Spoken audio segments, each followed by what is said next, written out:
दोस्तों antibiotics no doubt हमारे लिए बहुत ज़्यादा बेनिफिशियल है। आज के ज़माने में क्या कहते हैं एंटीबायोटिक्स का एक समाज में बहुत बड़ा रोल है, क्योंकि इतने सारे इन्फेक्शन लोगों को हो रहे हैं, तो उसे बचाने में क्या कहते हैं एंटीबायोटिक्स का एक बहुत बड़ा रोल आजकल हमारे समाज में देखा जाता है।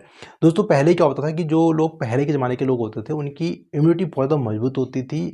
उस समय हमें एंटीबायोटिक की ज़रूरत नहीं पड़ती थी।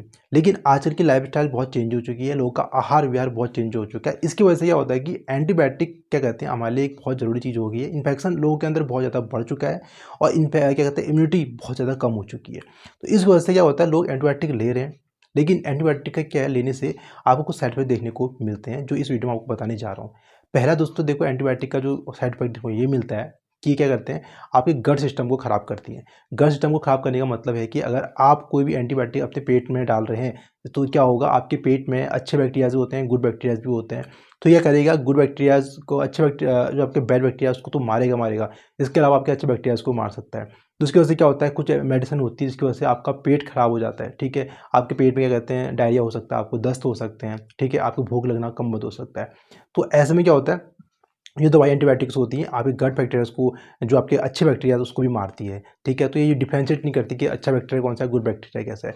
तो ये जो हमारे गुड बैक्टीरियाज होते हैं हमारी बॉडी के लिए बहुत ज़रूरी होते हैं। ये हमारी बॉडी के अंदर डाइजेशन को इंप्रूवमेंट करते हैं और आपकी बॉडी में जो आपका खाना न्यूट्रिशन है उसको क्या कहते हैं एब्जॉर्ब करने में हेल्प करते हैं।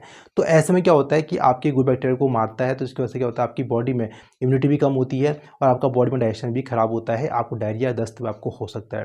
तो इसलिए एंटीबायोटिक को क्या कहते हैं हमेशा डॉक्टर की निगरानी में लेना चाहिए, कम मात्रा में लेनी चाहिए, खुद से ऐसे दवाई को अवॉइड करना चाहिए। दूसरा इसका साइड इफेक्ट देखो ये मिलता है कि ये आपकी लीवर को भी प्रॉब्लम करती है, आपकी किडनी को दिक्कत कर सकती है, क्योंकि जब एंटीबायोटिक आपके पेट में जाती है तो लीवर से एसिमिलेट होकर जाती है, जिससे क्या होता है लीवर पर आप लोड पड़ता है। वही प्रकार जब आप किडनी होती है इसको जब बाहर फेंकती है, इसको टॉक्सिन जो आ रही एंटीबायोटिक है इसका जो मेटाबोलाइट है उससे बाहर फेंकती है, तो वहाँ पर भी ये कहते हैं आपकी किडनी की सेल्स को ये डैमेज करती है, जिसकी वजह से आपकी किडनी भी खराब हो सकती है, आपका लीवर भी खराब हो सकता है। इसलिए बहुत सारी एंटीबायोटिक होती है, उनको बहुत ध्यान से लेना पड़ता है। अगर आप ऐसे ही ले रहे हैं खुद से और तो आपको दिक्कत हो सकती है। तीसरा दोस्तों बहुत बड़ा क्या कहते हैं साइड इफेक्ट देखने को ये मिलता है कि जो हमारी एंटीबायोटिक्स होती हैं ये हमारे लिए बहुत ज़रूरी हो जाती हैं जब हमारे इन्फेक्शन बहुत ज़्यादा हो जाता है। अब लोग क्या करते हैं कि एक एंटीबायोटिक हम बाहर से लेते हैं, दूसरी वहाँ से लेते हैं, तीसरी से लेते हैं, हम मल्टीपल एंटीबायोटिक खा रहे होते हैं। तो दोस्तों अगर आप एंटीबायोटिक का डोज जो सा कोर्स होता है अगर उसका आप पूरा कंप्लीट नहीं करते हैं, तो उससे क्या होता है रेजिस्टेंस बढ़ जाती है।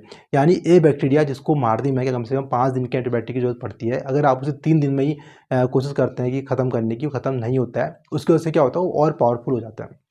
जैसे कि आपने देखा होगा कि पहले जो हमारे मच्छर हुआ करते थे, हम लोग क्या करते हैं कॉइल जलाते थे, भाग जाते थे। लेकिन आपने देखा होगा कि आजकल कॉइल जलाने के बावजूद भी क्या कहते हैं रेपेलेंट जो होते हैं, मॉस्किटो रेपेलेंट लगाने के बाद ही हमारे जो मच्छर होते हैं वो कभी नहीं भागते, क्योंकि वो रेजिस्टेंस हो चुके हैं, उन्होंने अपने आप को एडेप्ट कर लिया है।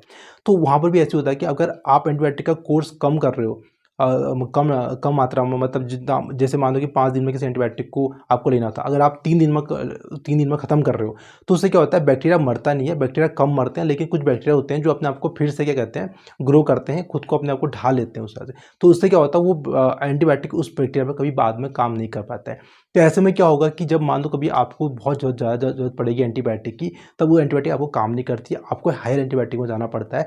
और जो हायर एंटीबायोटिक होती है वो आपको महंगी पड़ती हैं, और दूसरा वो आपकी बॉडी में कुछ ना कुछ साइड इफेक्ट जरूर देती है। तो ऐसी चीज़ों से बचने के लिए आप क्या कहते हैं हमेशा जो एंटीबायोटिक कोर्स होता है उससे कम 5 दिन 7 दिन या फिर अपने डॉक्टर के हिसाब से उसको लेना चाहिए। कभी अपने अपने मन से 1 या 2 दिन के हिसाब से नहीं लेना चाहिए। इससे क्या होगा आपकी बॉडी में रेजिस्टेंस बढ़ेगी, और जब आपको ज़रूरत पड़ेगी एंटीबायोटिक की तब आपके दिमाग में काम नहीं करेगी और आपको हायर एंटीबायोटिक आना पड़ेगा, जो आपके लिए कहते हैं कॉस्ट भी आपकी ज़्यादा पड़ेगी और आपकी बॉडी के लिए भी हार्मफुल होगा। तो दोस्तों ये जो होते हैं एंटीबायोटिक होते हैं, इनको ध्यान से लेना पड़ता है, डॉक्टर की प्रिस्क्रिप्शन से लेना पड़ता है। कोशिश कीजिए कि इसे अवॉइड कीजिए खुद से लेने की, क्योंकि देखो डॉक्टर है वो अपने हिसाब से आपको बताएगा क्या आपको ज़्यादा सही है, क्या आपको नहीं लेना चाहिए। तो ठीक है, तो इस वीडियो में आपने जाना कि एंटीबायोटिक के क्या साइड इफेक्ट देखने को मिल सकते हैं, इसलिए एंटीबायोटिक का यूज आपको क्या कहते हैं सही मात्रा में सही तरीके से करना चाहिए, जिससे आपको कोई फ्यूचर में कोई दिक्कत ना हो। वीडियो अच्छी लगी तो वीडियो को लाइक और शेयर जरूर करें। मिलते हैं नेक्स्ट हेल्थ, तब तक के लिए नमस्कार।